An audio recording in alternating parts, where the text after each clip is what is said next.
thanks to organizers, both the FINISH Mondial and rest of people. And special thanks to Dr. Kulwant Singh for having me here.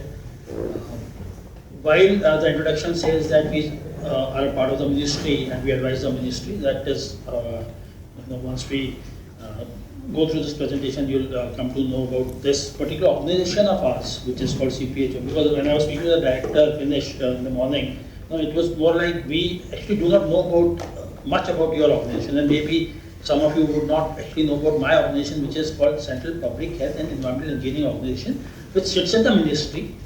We are, like you could say, the technical pen pushers, based administrators of the government.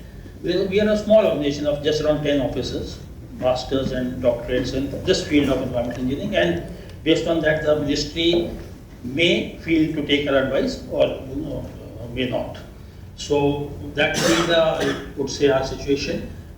We all have been with the ministry for, let me just go through so it is the role of my organization. And my organization was actually created in 1950s, before this ministry was even formed. We are part of the Ministry of...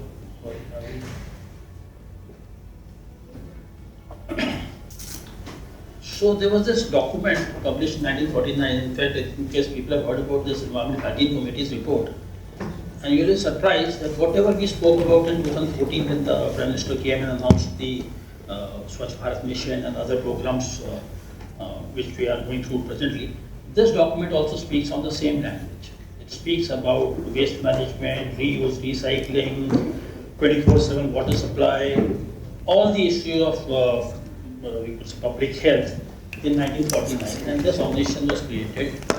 This document was published right after the 1940s, and in this it talks about creation of a establishment in the central government called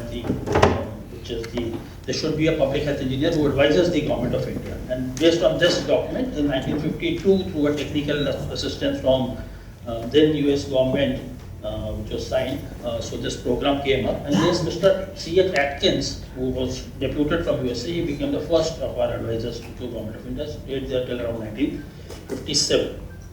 And then there are other, in fact, why I'm bringing all these out, because in 1950s, major organizations of major reports in the international sanitation sector, they spoke about creation of such an organization called Central Public Health Engineering Organization and what it was supposed to be doing. So all these are there in the history of, you could say, our sector. Okay.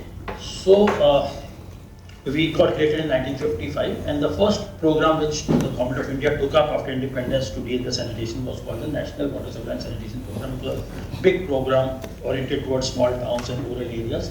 And so at that particular time, this organization of mine, CPHO, was also into the execution side. So you decided the policy and you also helped the execution in the state, because when this, in fact, if you go back to the Environmental Hygiene Committee's report, it says that at time of our independence, there were just about 50 sanitation engineers in the country, professionals you would say, and there was a lot of requirement of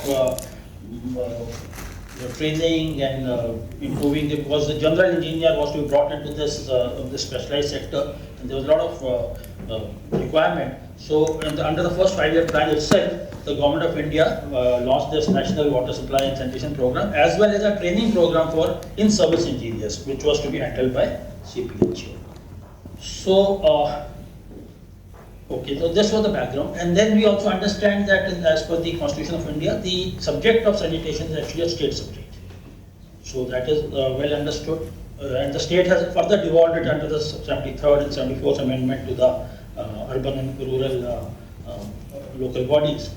So this is where the execution takes place. At the policy and regulation, again, states are the leaders, but we also have you could say, general national policy as is our requirement, and an allocation of business rules 1961 gives this responsibility to this Ministry of Housing and Urban Affairs currently, that water supply, sewage, drainage and sanitation relating to urban areas and linkages, etc. is our responsibility. So that is how this organization of mine is sitting in this ministry.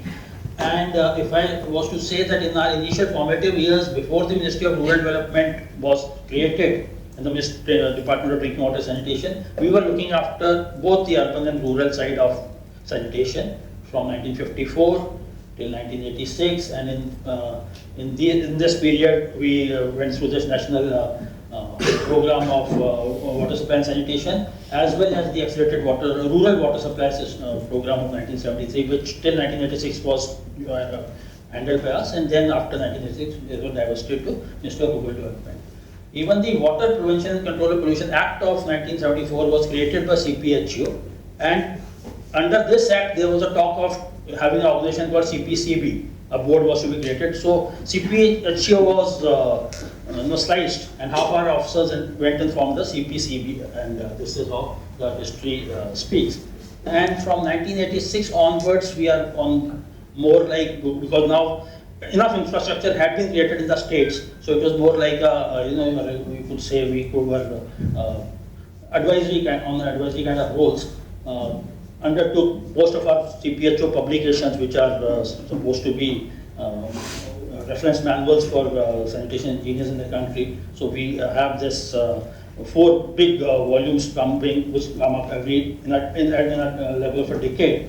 So we publish all the documents. Also, we have regular guidelines and advisories for the states to follow, based on their internal best practices, which can be transferred from one state to other, and secondly also the international best practices as we understand them.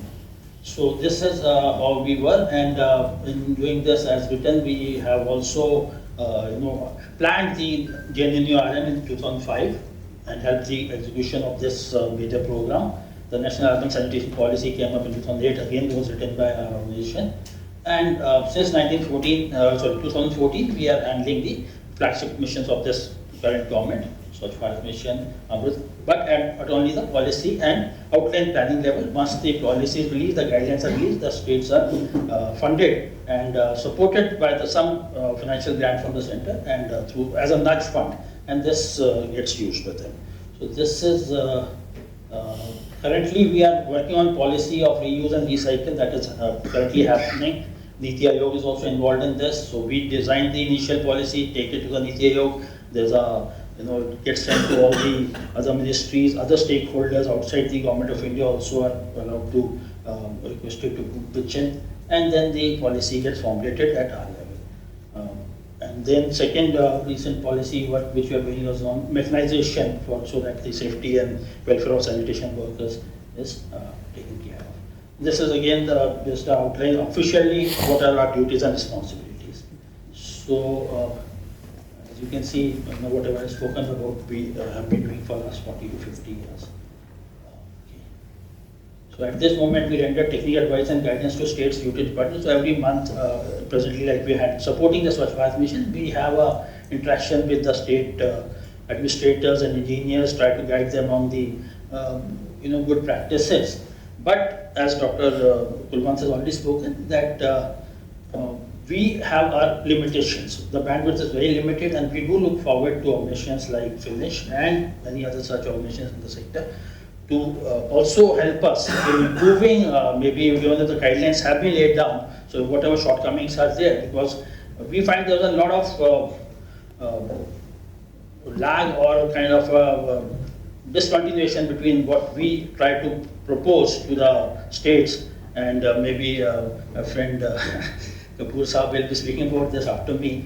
So what happens at the ground is slightly different from what much different from what we try to propose. And sometimes we have, this leaves a sense of inspiration that the central government funding, which has been almost 3 lakh crore for this particular sector during last 10 years, 3 lakh crore has been spent. Has it been spent adequately, wisely, and correctly?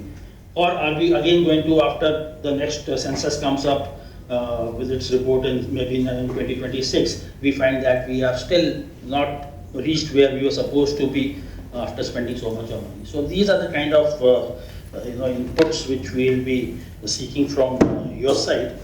And then this, my expectation was to talk about the challenges and limitations. So these are the basic challenges and limitations in general, because if I try speaking about each sector and each particular mission, what have been the challenges, it's going to take a long time.